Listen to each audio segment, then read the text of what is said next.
Assalamualaikum warahmatullahi wabarakatuh. Apa kabar Anda? Semoga selalu dalam keadaan sehat walafiat, tetap semangat ya. Dan saya kira sebagian besar kita sudah muaknya udah ke ubun-ubun melihat praktek bernegara di Indonesia ini ya. Makanya tagar kami muak itu sekarang bergema di mana-mana kan.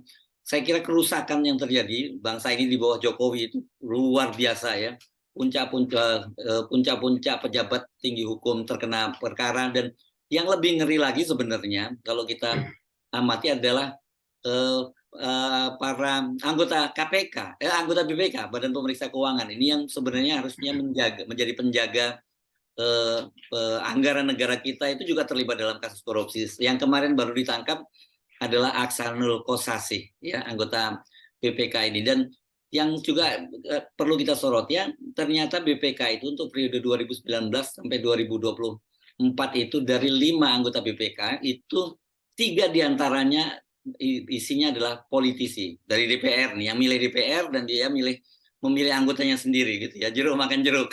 Ada Aksanul Kossasi dari Demokrat, ada Pius Lustri Lanang dari Gerindra, dan Yazar Aziz almarhum nih ya dari Partai Golkar. Nah, saya ajak Anda untuk berbincang soal ini karena Aksanul Kossasi itu kan baru saja ditetapkan dan ditahan oleh Kejaksaan Agung dalam kasus korupsi BTS gitu.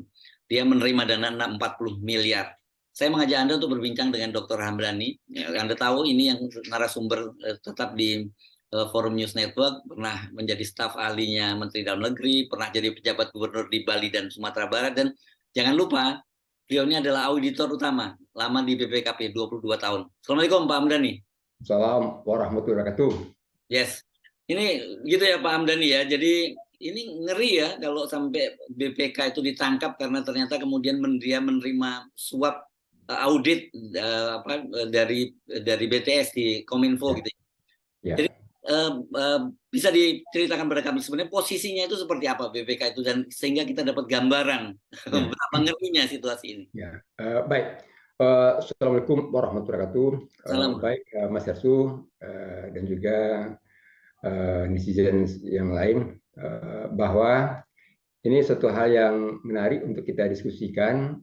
Pertama, memang kasus korupsi BTS 4G Kemenfo itu merupakan yang jumbo lah koruptor. Ya.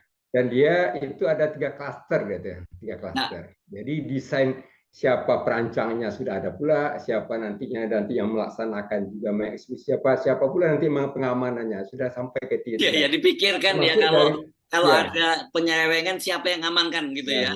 Jadi dari sisi sumbernya sendiri itu maka ditenggarai itu sudah sampai pula ke proses pembahasan anggaran di Komisi 1 DPR. Jadi ada di Tenggarai, ada aliran dana pun juga masuk karena itu dari situlah awalnya anggaran itu muncul ada. Jadi persetujuan daripada Komisi 1 sebagai mitra daripada Kemenko Info ini, Kementerian. Sebentar Pak Hamdani, yang 70 miliar itu yang mengalir ke Komisi 1 itu dana pengamanan atau dana persetujuan ya? Dana penganggaran itu namanya. Dana penganggaran. Jadi dia setuju anggarannya dulu. Oke. Ya.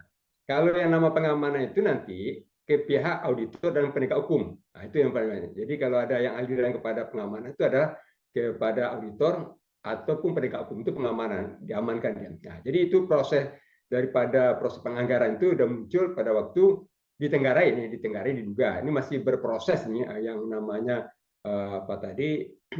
kenapa mesti harus berproses, Mas Ersun? Nggak mungkin kalau sampai sekarang itu dikatakan kerugian negaranya 8 triliun, itu kalau sekarang 500 miliarnya belum sampai lagi nih.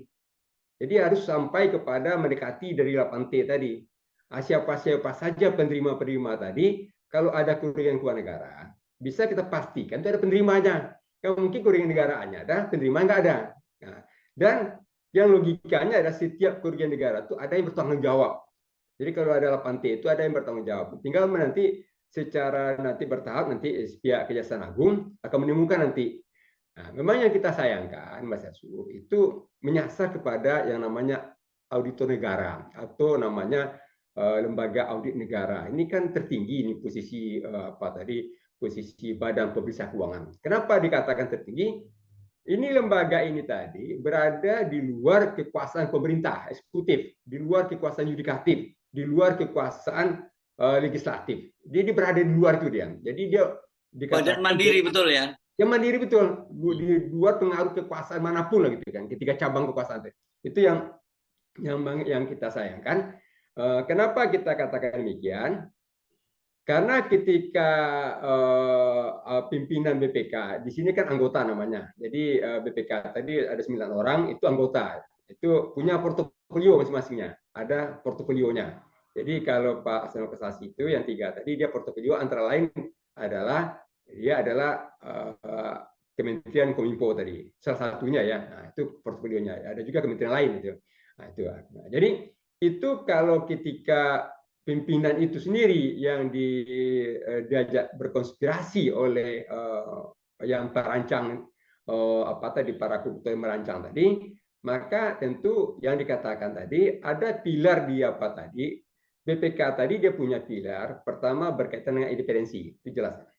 Kemudian kedua independensi itu dia bebas dari pengaruh siapapun itu menentukan dilaksanakan audit dengan baik atau bias apa tidak itu independen atau tidak ada. Independen itu dia bebas gitu kan. Dia tidak bisa dipengaruhi, diintervensi oleh siapapun. Itu dia apa tadi ya. Karena dia adalah kemudian kedua adalah integritas.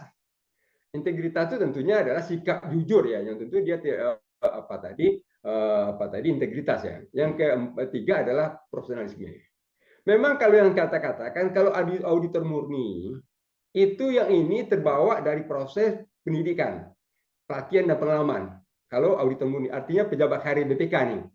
Nah, maka ketiga itu akan sudah mendarah daging. Ketiga prinsip dasarnya nilai-nilai dasar BPK itu sudah mendarah daging dia, karena dia memang melekat dari lahirnya sebagai auditor tadi. Jadi akan sangat susah dimasuki atau dipengaruhi kalau kita intern ya, kalau internalnya BPK ya, kalau namanya birokratnya BPK ya atau apa yang auditor BPK ya. Tapi kan kita harus tahu juga bahwa dengan revisi Undang-Undang Dasar 45 tadi, yang pasal 23F tadi, itu diserahkanlah untuk seleksi daripada anggota yang 9 tadi kepada siapa? Kepada DPR. Dan itu mutlak DPR.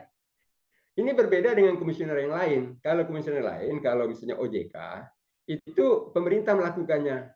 Pemerintah bentuk lagi panselnya, pemerintah bentuk lagi itu panselnya. Biasanya dari para pakar daripada para orang yang dianggap dinilai sangat apa tuh tidak pula pemerintah secara langsung kan, tapi ada pakar yang ditunjuk sebagai pansel seperti waktu BPK, KPK kan ada panselnya tuh. Itu umumnya para pakar kan tidak orang pemerintah juga tuh. Umumnya orang pemerintah juga tuh pakar baru nanti tapi dikatakan pansel yang dibentuk oleh pemerintah. Begitu juga KPU, juga pansel dibentuk oleh pemerintah. Umumnya yang menjadi anggota pansel itu para pakar juga, artinya tokoh-tokoh juga namanya, yang tidak tentunya yang kredibilitasnya diakui lah, sehingga menghasilkanlah baik KPU, Bawaslu, KPK, OJK dan lain-lain yang kemudian menghasilkan nantinya 2 kali daripada calon yang dipilih oleh DPR, sehingga si DPR itu nggak punya pilihan lain kecuali menerima dari yang disodorkan tadi, hanya pilihannya satu dari 2. Berbeda halnya dengan yang namanya dengan apa tadi, dengan yang KPK, yang BPK. Badan Pemeriksa Keuangan tadi itu murni itu seleksinya dilakukan oleh BPK.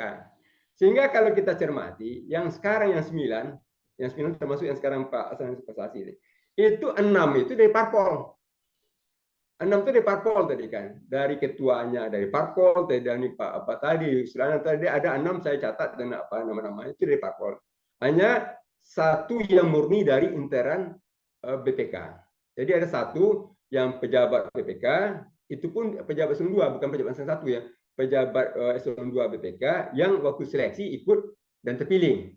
2 lagi ini pejabat karir yang sudah selesai di tempatnya tadi, tetapi tentunya mendapat dukungan atau terafiliasi dengan parpol. Tidak mungkin tidak, dia terafiliasi. Nah, yang kita katakan adalah di sini yang saya dalam apa yang saya kemukakan tadi, dalam proses seperti tadi itu tidak ada orang yang pakar di bidang audit keuangan negara ataupun namanya pejabat karir di BPK, ujuk-ujuk bisa tuh. Umumnya yang auditor utama itu mentok semuanya. Saya mencatat belum ada auditor utama itu yang tembus kepada menjadi komisioner BPK, menjadi anggota BPK. Itu ada pejabat eselon 1 itu yang tembus kepada apa tadi. Itu kan luar biasa namanya, orang yang meniti karir dari bawah, tahu-tahu karena proses seleksinya sepertinya ditentukan sepenuhnya oleh si BPK, oleh DPR, itu nggak ada yang tembus satupun. Itu kurang ahli apa, kurang kompeten apa, kurang pakar apa. Nah, itu yang kita katakan, kalau dilihat daripada latar belakang orang-orang yang apa tadi, yang terpilih tadi, yang politisi tadi, itu hampir semuanya tidak ada bersentuhan dengan audit. Jadi nggak punya pengalaman di audit, atau dalam apa tadi, karena murni adalah politisi, tidak punya pengalaman di audit, atau tahu dia menjadi seorang auditor kan. Yang tentu kita kan itu nggak bisa, jiwanya belum jiwa auditor kan. Jadi sehingganya kalau seorang auditor hampir tidak mungkin bisa diajak berkonspirasi itu, karena itu sudah ada dengan sendirinya, karena sudah ada melekat kepada jiwanya. Itu yang kita apakan tadi, kita sayangkan apa tadi. Dan ini kejadian seperti itu bagi seorang yang namanya anggota BPK dari politisi, itu bukan yang pertama. Sebelumnya sudah ada namanya Pak Riza Jalil, itu juga Dari fraksi PAN ya waktu itu ya, Partai Amanat Nasional ya. ya itu dari PAN. Jadi kalau yang Pak Hasanul dari Demokrat, kalau yang mantan lah, mantan apa tadi, politisi, dulu pernah jadi anggota DPR ya. Nah, kemudian juga Pak Riza Jalil juga pernah jadi anggota DPR dari PAN, dan kemudian apa tadi, dan itu tersandung juga kasus suap juga, itu penyedia air bersih. Jadi berkaca dari dua tadi. Dan kalau kita ya memang kita tidak sampai kepada korupsi ya kalau Mas Esu ya, itu ketua dulu almarhum ya Pak Aris Azhar. Jadi kita tidak ingin menyebutkan apa tadi ya, itu memang Panama Papers, karena Panama Papers, dan akhirnya beliau diganti sebagai ketua ya, tidak melanjutkan lagi sebagai ketua tapi sebagai anggota sampai meninggal kan. Jadi ada riwayat kalau anggota BPK yang berasal ya dari politisi ini tadi, itu akan tadi menimbulkan kejadian-kejadian seperti ini. Nah, yang kita katakan apa? Walaupun umpamanya suap ini terima tadi kan tanggal 19 Juli 2022, tetapi itu kan yang persoalan yang menjadi masalah dari korupsi itu kan dari pengelolaan keuangan PT Sporji itu 2020-2021, termasuk 2022. Dan itu yang kita lihat apa tadi, sebetulnya kalau dalam proses audit tadi dilakukan sesuai dengan standar pemeriksaan keuangan negara, ya peraturan BPK nomor 1 tahun 2017, sebetulnya bisa ketemu tuh, bisa menemukan tadi itu ada indikasi terjadinya indikasi korupsi, bisa ditemukan itu. Karena kenapa demikian kita katakan, kan tidak mungkin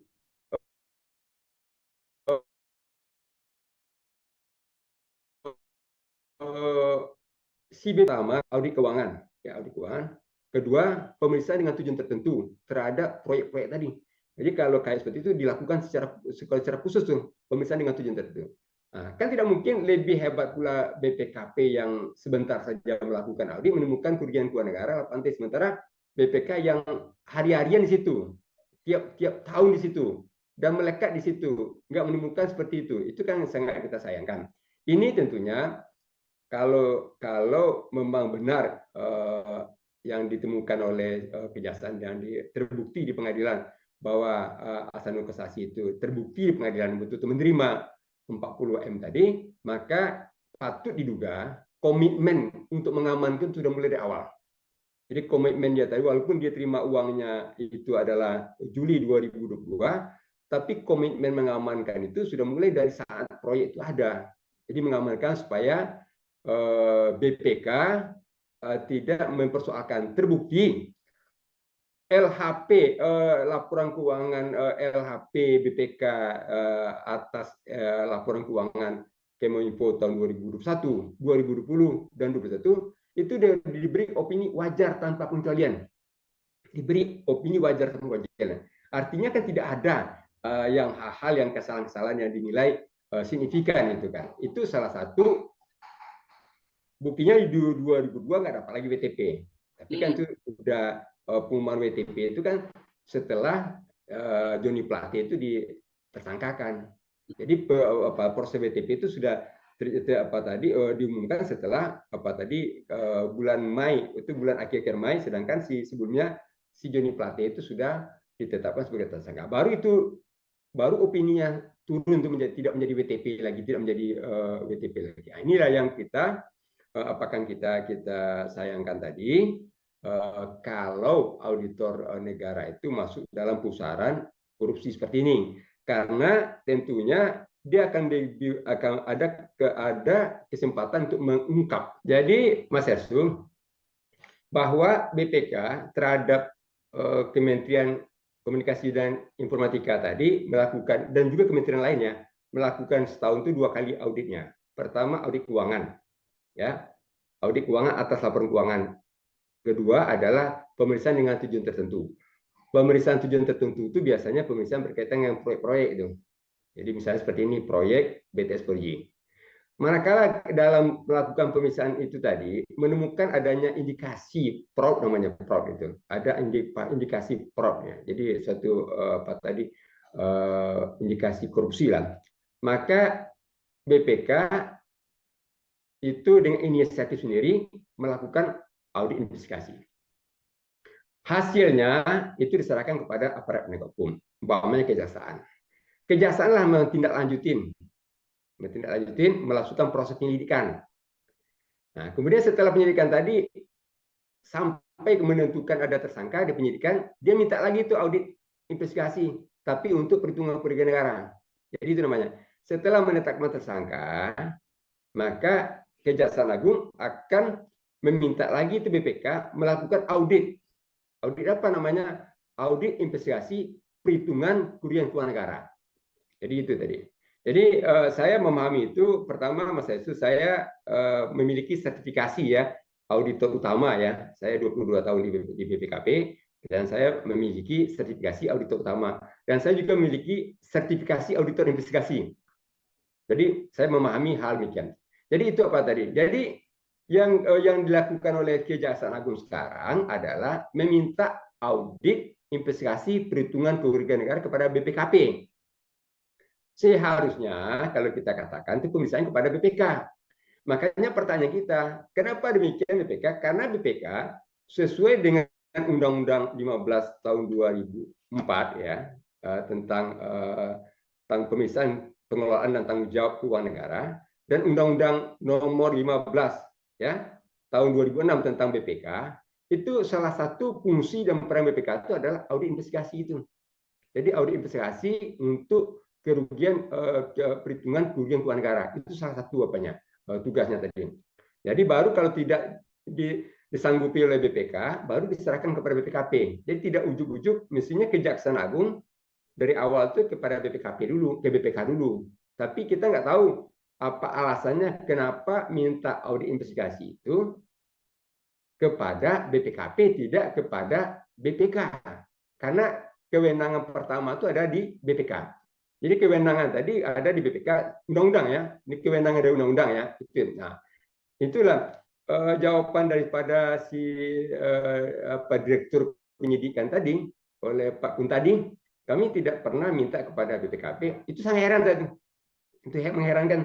Kami tidak pernah minta BPK, tapi selalu minta kepada BPKP. Loh, kenapa? Apakah di Tenggarai sudah ada nggak benturan kepentingan?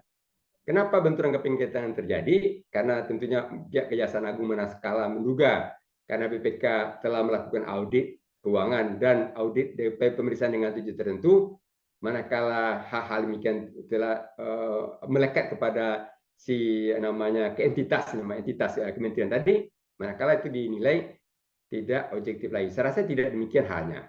Tidak demikian halnya. Tetap dalam artiannya tadi, karena di BPK tadi antara yang melakukan pemeriksaan reguler ini dengan investigasi beda, anggotanya juga beda. Jadi biasanya anggota 7 tuh yang melakukan audit investigasi anggota 7. Jadi kalau sekarang Pak Hasan untuk anggota 3 yang portofolionya membawahi Kementerian Kominfo, salah satu ya kementerian di bawahnya. Tapi ketika nantinya Kejaksaan Agung meminta audit investigasi perhitungan kerugian negara, maka dia meminta bukan ke Pak Hasanul Kossasi lagi atau kepada anggota 3 lagi, tapi kepada anggota 7. Nah, itu apa tadi? Itu yang apa tadi? Yang apa tadi? Nah, apa tadi? Yang melakukan apa tadi? Yang melakukan untuk audit investigasi itu. Barangkali demikian Mas Su, kalau berkaitan dengan apa tadi? Oke, jadi sekarang ini dengan undang-undang yang ada ini membuat BPK itu katakan para pimpinannya ini sebenarnya ya tidak profesional begitu ya. Selain satu tidak profesional karena mereka bukan latar belakangnya sebagai seorang auditor. Yang kedua karena mereka berasal dari para pimpinan politik, pimpinan partai politik karena itu sehingga ya atau kalau bukan dari anggota partai politik atau orang-orang yang dipilih dari dalam BPK juga terafiliasi dengan politik gitu ya sehingga membuat ya lembaga ini menjadi tidak independen gitu ya Pak Hamdan. Ya, sebetulnya bisa ditempuh cara solusi lainnya Mas Yasu. Jadi solusi lainnya ini kan persoalannya karena langsung ditangani dipangkal oleh dari awal oleh BPK. Tapi kalau prosesnya tadi diserahkan kepada lembaga yang independen yang profesional, konsultan-konsultan yang profesional kan banyak dilakukan itu seperti kayak yang pemerintah melakukan. Baru nantinya setelah terpilih nantinya berapa nama-nama itu baru sebenarnya BPK, nggak dari awal dia terpilih. Jadi nanti bisa saja mekanismenya bersama. Jadi sampai ke BPK itu dua-dua namanya lagi muncul. Jadi yang pertama saya sampaikan Mas Yasun, kalau dalam melakukan audit tersebut ya, audit yang dilakukan oleh BPK, baik audit keuangan maupun pemeriksaan dengan tujuan tertentu yang itu dilakukan setiap tahun terhadap Kementerian Kominfo ini, Kementerian maka manakala ditemukan namanya semacam fraud atau indikasi kerugian keuangan negara, maka BPK melakukan namanya audit investigasi atas inisiatif sendiri. Ya, nah, hasil audit investigasi ini tadi, ya, itu diserahkan kepada aparat penegak hukum. Aparat penegak hukum, misalnya kejaksaan itu nanti menindaklanjutin sampai nantinya kejaksaan itu menemukan nantinya yang namanya meningkatkan status penanganan perkaranya menjadi penyidikan dari penyelidikan. Ya, jadi menerima LHP investigasi itu BPK melakukan namanya proses penyelidikan. Kejaksaan ya. Nah, setelah dia ditingkatkan statusnya menjadi penyidikan, BPK minta lagi itu auditnya, namanya audit investigasi perhitungan kerugian keuangan negara. Nah, jadi apa tadi? Nah, itulah yang menjadi dasar untuk di persidangan. Jadi di persidangan yang sekarang itu tidak dilakukan oleh oleh BPK, tetapi dilakukan oleh BPKP. Seyogianya saya katakan tadi, yang namanya audit investigasi perhitungan kerugian keuangan negara tadi, karena memang dua undang-undang mengamanat kepada Badan Pemeriksa Keuangan, yaitu Undang-Undang 15 tahun 2004 tentang pemeriksaan pengelolaan dan tanggung jawab keuangan negara, dan Undang-Undang 15 tahun 2006 tentang Badan Pemeriksa Keuangan, itu dilakukan oleh BPK. Ini tidak dilakukan oleh BPK. Mungkin pertanyaan kita, tidak dilakukan bisa saja pihak Kejaksaan Agung tidak meminta. Nah, ternyata memang pengakuan daripada Direktur Penyidikan, dia tidak meminta itu. Padahal sebetulnya Kejaksaan Agung dapat meminta kepada BPK. Kenapa? Antara yang melakukan auditnya tadi kan Pak Hasanul Kossasi dengan anggota tiganya. Itu beda lagi dengan melakukan investigasi. Itu yang kita harapkan. Tapi terlepas dari itu semua, ya, yang poin yang kita katakan adalah kita berharap sekali tentunya tidak sampailah ada kejadian-kejadian berikutnya lagi untuk kejadian berikutnya lagi terjadinya kepada anggota BPK yang lain untuk seperti yang sama. Kenapa demikian? Itu betul lumpuh. Karena benteng terakhir untuk pertahanan itu tadi, pengawalan keuangan negara itu ada di BPK. Dia akan bisa mendapat indikasi itu terjadi nggak suatu peristiwa korupsi, menemukan itu.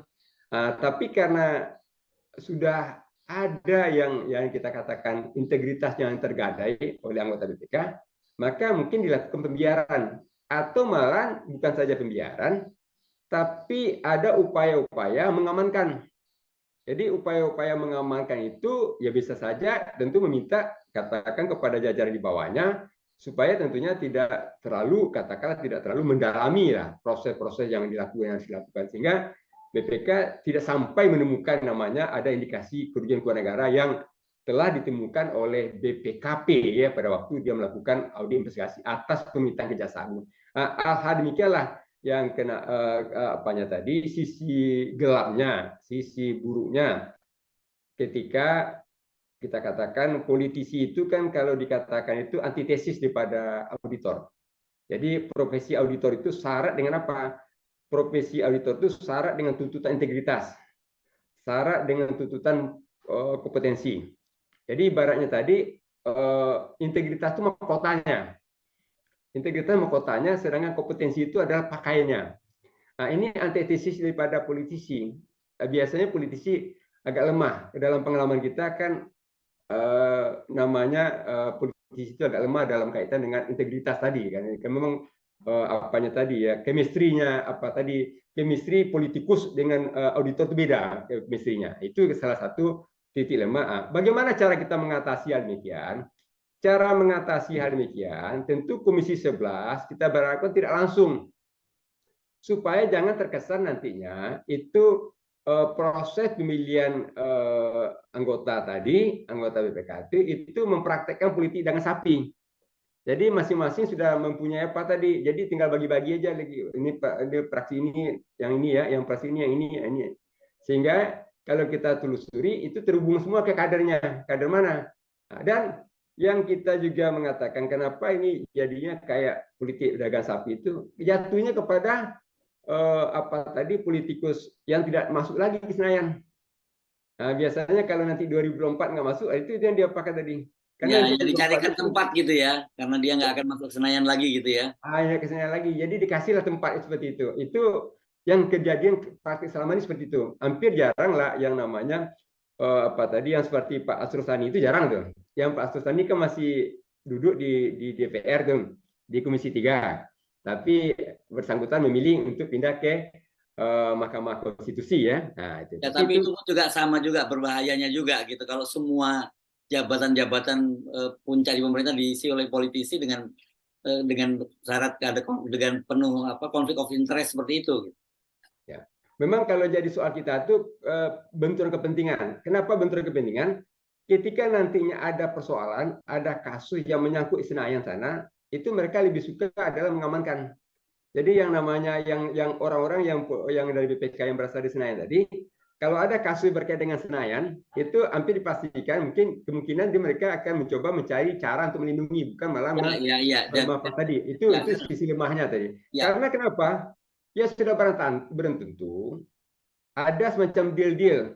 Jadi dia mempunyai beban politiknya juga. Jadi ada beban ke politik. Kalau yang partai ini mengusung, tentu ada komitmen dengan partai yang mengusung tadi. Jadi ada beban politiknya dalam hal demikian. Barangkali demikian Mas Ersun. Ya, ya. Kita ingat dalam kasus Hakim Mahkamah Konstitusi Aswanto ya, yang dicopot. Ini baru pertama kali terjadi sejarah seorang hakim Mahkamah Konstitusi dicopot oleh DPR karena dengan alasan bahwa sebagai hakim Mahkamah Konstitusi yang mewakili DPR dianggap banyak dia merugikan kepentingan dari DPR kan gitu. Jadi ini yang saya kira sama juga mungkin terjadi pada BPK itu gitu karena mereka dipilih oleh anggota DPR dengan ada kesepakatan yang mengamankan proyek-proyek yang mereka sedang kerjakan kan gitu. Ya kepentingan lah. Jadi kepentingan kalau udah mengamankan kepentingan di DPR itu bisa saja kepentingan berada di DPR, bisa juga kepentingan proyek yang ada di kementerian. Bisa saja mana tahu mereka juga mempunyai kepentingan itu. Itu hal-hal yang tentunya kita perlu perhatikan. Kenapa di sini dikata independensi itu di situ dia. Independensi itu tentu bebas dari pengaruh. Nah, jadi kalau bagaimana bisa dikata independensi kalau orangnya dipengaruhi? Bisa saja lembaganya dikatakan independen, bebas dari pengaruh kekuasaan 3 tadi, tapi orangnya kan tidak. Yang menentukan itu kan 9 pimpinan itu yang menentukan itu. Jadi boleh katakan lembaganya itu sangat super body lah, sangat kuat kedudukannya dalam undang-undangnya. Karena dia di undang-undang dasar ada, di 2 undang-undang mengatur lagi. Undang-undang 15 2004 dan 15 2006. Undang-undang dasar. Tetapi kalau orang yang 9 tadi, yang dikatakan sangat rentan independensinya, sangat tidak independen, maka independensi lembaga itu juga akan terpengaruh dengan sendirinya. Barangkali Ya. demikian kata kuncinya, Mas Edi. Ya, oke. Pertanyaan saya tadi kan Anda bercerita bahwa dalam kasus BTS itu kan tahun sebelumnya itu dia WTP, begitu ya. Sampai kemudian ditemukan kasus itu dia menjadi tersangka dan kemudian tidak jadi wajar tanpa prasyarat ya, gitu ya. Nah, ini berarti sebenarnya kalau ada proyek multi years gitu ya Pak.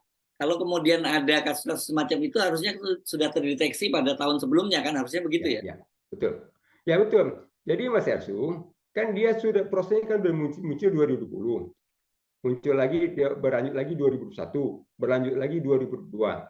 Jadi di kejadian 2021 itu kalau ketika ada yang bersifat yang seperti kejadian yang ditemukan oleh BPKP yang atas permintaan Kejaksaan Agung, udah bisa kita pastikan tidak mungkin tidak didapat diketahui oleh auditor BPK. Karena auditor BPK itu lebih dekat, lebih memahami, karena dia sehari-hari tugas pokoknya itu. BPKP kan tidak melakukan audit terhadap kementerian. BPKP itu hanya atas diminta aja, dia tidak melakukan audit terhadap kementerian. Karena kementerian itu auditnya dilakukan oleh BPK. Baik namanya audit keuangan maupun pemeriksaan dengan tujuan tertentu. Jadi di samping audit keuangan, juga pemeriksaan dengan tujuan tertentu itu hampir sama dengan audit investigasi itu. Pemeriksaan dengan tujuan tertentu, audit proyek itu juga, itu dilakukan. Tetapi kita katakan dia tidak menemukan yang katakanlah unsur-unsur yang dikatakan ada indikasi kerugian keuangan negara, sehingga berlanjutlah. Jadi proses korupsi itu terkawal terus ke 2021, terkawal terus ke 2022. Yang kita sayangkan, Mas Yasu, yang kita sayangkan sebagai seorang nama pimpinan puncak BPK yang Pak Hasan Kosasi, bulan Juli 2022 itu sudah mulai itu proses penyelidikan oleh Kejaksaan Agung. Juli 2022 sudah mulai. Kok nekat betul mau menerima tuh? Kan udah pasti nanti akan berujung nanti tuh. Kalau apa tadi kan. jadi umumnya seorang auditor yang hati yang pikiran jiwanya auditor ya. Itu nggak bakal mau masuk ke situ. Itu jebakan itu udah ranjau bahaya di situ ya, udah ketahuan. Ranjau bahaya tuh, udah bisa baca tuh. Dan nggak mau dia tuh. Walaupun menerima di Juli 2022 itu udah ada komitmen sebelumnya, dia pasti nggak mau terima tuh. Dia nggak mau terima ya kalau dia tahu. Ya, dia kan terjerat dengan sendirinya kan. Karena prosesnya sudah dilakukan, dia pasti tahu tuh ada proses seperti itu oleh Kejaksaan Agung lagi melakukan apa. Jadi kan nggak diam-diam juga kerja Kejaksaan Agung. Mungkin mereka selama ini dia tahu bahwa semua kayak gini bisa diamankan lah gitu ya. Karena kan tadi ada klaster proyeknya sendiri, klaster pengamanan gitu ya. Ya betul Mas Hesu. Tapi kan kita bergeser, kita harus pahami juga tuh. Awalnya memang bisa diamankan, tetapi bergesernya ini kan benderanya berbeda lagi kan. Koalisi ini kan bergeser lagi tuh. Jadi tinggal nanti Pak Jokowi tinggal perintahkan aja udah langsung jadikan. Nah ini Pak Jokowi mengatakan nggak usah dijadikan, nggak jadi juga. Nah itu keburukan lainnya ya, keburukan lainnya karena sekarang ternyata peta politik berubah. Dan kemudian ternyata tidak bisa diamankan gitu di Kejaksaan. Lewat lah gitu ya barang ini kan gitu ya. Itu juga salah satu faktor juga tuh. Barangkali kalau kita katakan kalau tidak terjadi koalisi seperti itu, bisa saja ini persoalan itu aman sekaligus, baik dari BPK-nya maupun oleh Kejaksaan Agung. Yes, oke. Jadi kasus pengamanan itu begitu ya. Dia pikir pasti permainan lama begitu bahwa semua diamankan, KPK bisa aman, Kejaksaan Agung aman. Nggak taunya peta politik berubah. Tapi ketika Kejaksaan Agung mendapat sinyal dari Pak Jokowi untuk melakukan pengusutan ini, tentu dia nggak mau lagi masuk dalam permainan itu. Dia melepaskan diri. Bisa jadi walaupun ada rencana awal seperti itu, dia nggak mau masuk ke situ kan. Jadi di klaster itu yang terjerat cuma yang terbawa pusaran itu hanya BPK aja, nggak masuk lagi yang klaster pengaman itu dari Kejaksaan Agung. Karena mungkin sudah diperintahkan itu, sudah ada tanda-tanda ke situ. Jadi maka kerusakannya sudah masif ya, sudah di seluruh sektor terjadi kerusakan sekarang ini ya. Oke. Baik, terima kasih Dr. Hamdani. Assalamualaikum warahmatullahi wabarakatuh. Assalamualaikum warahmatullahi wabarakatuh. Mari Pak Setu.